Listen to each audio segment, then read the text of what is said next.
Bienvenue dans ce décryptage. Allez, on attaque tout de suite le vif du sujet. On peut considérer les prochaines minutes comme une véritable aventure transformatrice, une sorte de masterclass de mentorat stratégique. Le but, forger une autorité authentique dans un monde professionnel hyper exigeant. Quand on est une jeune professionnelle ambitieuse, l'objectif, ce n'est pas seulement de gravir les échelons, c'est aussi de consolider sa position de leader sans se perdre en cours de route. Nous allons donc passer en revue des outils concrets, tirés de recherches pointues, pour accélérer cette progression de carrière. On va parler d'innovation, d'autonomie numérique et de la façon de transformer absolument chaque obstacle en tremplin. C'est parti. Alors la grande question, que faut-il pour forger cette véritable autorité authentique ? Eh bien, il faut d'abord comprendre que l'autorité, ça ne se décrète pas d'un coup de baguette magique. Ça se forge de l'intérieur. C'est une véritable quête de découverte de soi. Il s'agit de faire évoluer sa propre mentalité bien avant de poser le moindre acte de leadership en public. C'est le passage indispensable du mode survie à la véritable stratégie. Section numéro 1. Vaincre le syndrome de l'imposteur. C'est la base, l'étape où on démantèle les barrières internes pour redéfinir ce que signifie réellement être à sa place. Et cette citation de Daniela Pierre Bravo illustre ça brillamment. Elle dit qu'elle était un peu comme Jekyll et Hyde dans son propre esprit, victime des récits sur sa différence. En fait, dans ses recherches, elle souligne comment le fait d'opérer en mode survie pousse tellement de professionnels talentueux à masquer leur véritable identité. Pour obtenir un semblant de sécurité psychologique, on se crée des règles strictes, on se plie en quatre pour se fondre dans le moule, ce qui épuise littéralement notre énergie et étouffe notre voix unique. Le contraste est vraiment frappant sur cette diapositive.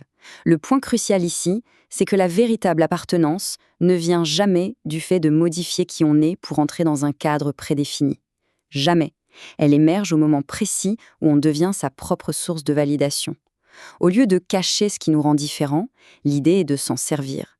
Ce sont très exactement ces parcours uniques qui offrent un avantage stratégique incontestable, que ce soit en matière d'intelligence émotionnelle ou d'innovation. Section 2. Bâtir une imagination productive. Une fois ce fameux syndrome de l'imposteur neutralisé, l'étape d'après, c'est de développer un esprit tourné vers l'innovation. On a souvent tendance à croire que l'imagination, c'est un trait inné réservé aux enfants. Eh bien, les recherches d'Andrew Stulman, dans son livre Learning to Imagine, prouvent exactement le contraire. C'est une compétence qui se construit. Plus on élargit ses connaissances, plus l'imagination devient productive. Et l'outil ultime pour ça, ce sont les modèles mentaux. Des principes abstraits qui permettent de simuler la réalité et d'explorer des alternatives en toute sécurité.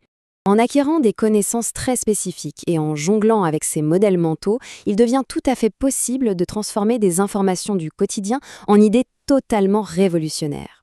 Comprendre comment un système fonctionne permet d'imaginer tout un monde de possibilités. C'est vraiment comme ça qu'on navigue avec assurance dans l'incertitude, en modélisant des solutions avant même que les problèmes n'explosent.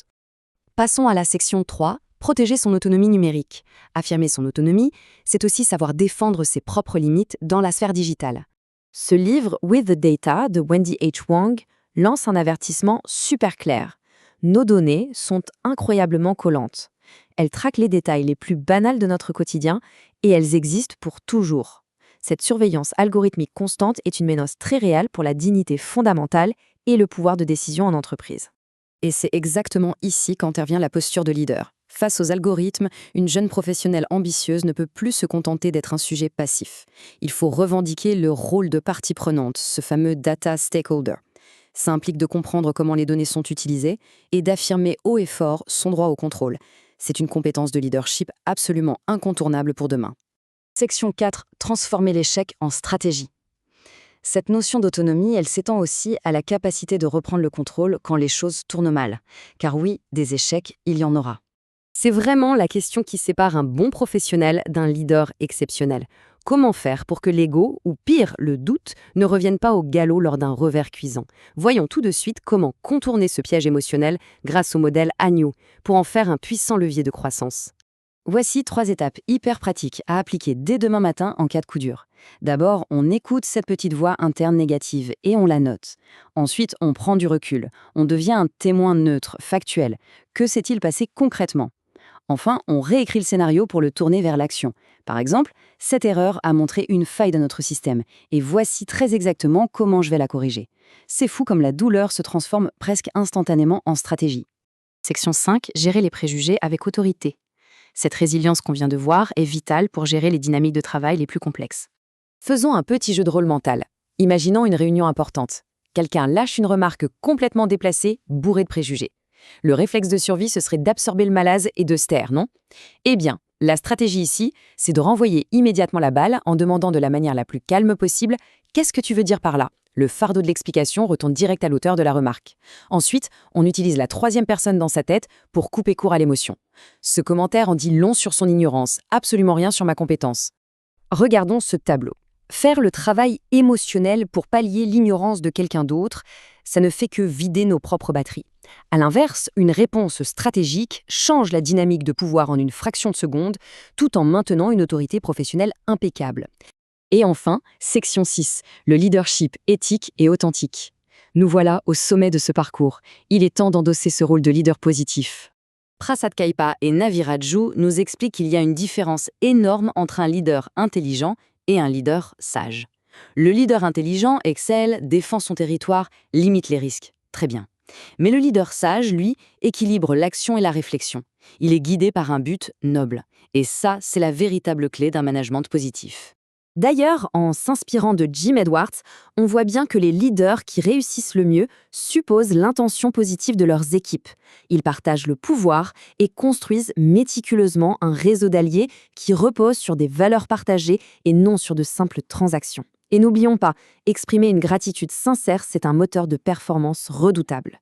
Avant de terminer, voici une statistique assez surprenante. La neuroscience prouve que le simple fait de se lever et d'aller faire une petite marche peut augmenter la créativité de 60% en moyenne. 60%. Comme quoi, prendre du recul, ce n'est jamais une perte de temps. C'est bien souvent la meilleure méthode pour avancer. Ce qui nous amène à notre toute dernière réflexion. Cette belle aventure de découverte de soi, elle ne s'arrête évidemment pas au succès personnel. Le but de tout ça, c'est de devenir un phare pour les autres. La question qu'on doit tous se poser maintenant, c'est, une fois notre propre autorité solidement ancrée, qui allons-nous inspirer et élever pour former la prochaine génération de leaders éthiques et innovants? Sur ce, merci d'avoir suivi cette analyse et à très bientôt pour un prochain décryptage.